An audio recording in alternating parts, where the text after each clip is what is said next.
This is Living Power with Dan Hurst. Which brings us to the third conflict and confusion.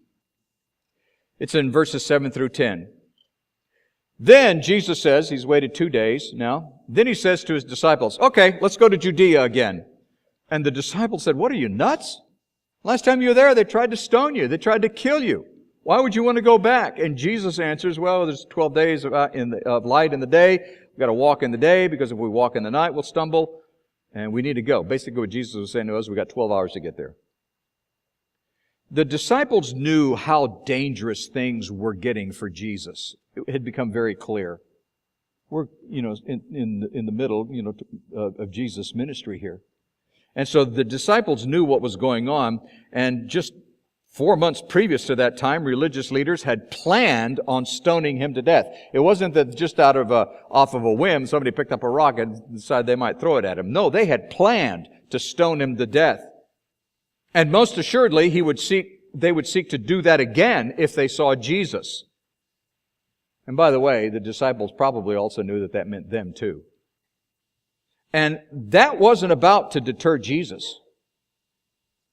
In fact, Jesus once said, I love this, in Luke chapter 13, look at something that Jesus said. They were confronting him, and at that very hour, it says, verse 31, at that very hour, some Pharisees came to him and said, get away from here, because Herod wants to kill you.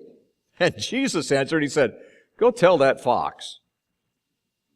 Behold, I cast out demons and perform cures today and tomorrow, and the third day I finish my course. Well, was that prophetic? Nevertheless, I must go on my way today, and tomorrow, and the day following, for it cannot be that a prophet should perish away from Jerusalem. What Jesus was saying to Herod was, I'm not afraid of you. I have to do something. I have something to accomplish. I have a ministry that I am supposed to accomplish. And I'm not going to be deterred by your threats.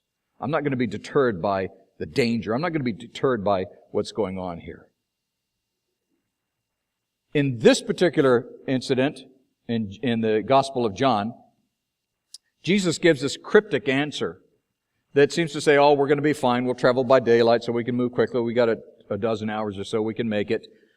But what he was also saying, what he was saying to his disciples was that we only have so much time to do what we're called to do. You only have so much time to do what you are called to do. And you are called to do it while you have the light of the world, which of course is Christ Himself. Then you won't find yourself stumbling around in the darkness without any direction. What Jesus was saying was, we have to be obedient to our calling. We only have so much time to do what God has called us to do. We need to get it done. Man's perspective in this set of confusion and conflict is, we need to avoid making things worse. And God's perspective is, obedience is more important than security. Listen, God has called you to be a risk taker. There's nowhere in the Bible that says, play it safe and sound. God has called you to be a risk taker, not because He wants you to take risk, but because He wants you to be obedient. I'll never forget an incident with my dad one time going into a town where he was threatened. It seemed to happen a lot with my dad. I don't know. It must have been his personality. But he went into this town and he was threatened at gunpoint. And sure enough, he left town, went back a month later. And I remember asking him, I wasn't with him, but I remember asking him, Dad, why are you going back? They just want to kill you. And he said, because that's what I'm supposed to do. That's what I'm here to do. And I'll never forget, these aren't his exact words, but what he basically said to me was, son, if you make choices based on what other people say they're going to do, you'll never accomplish what you're supposed to do.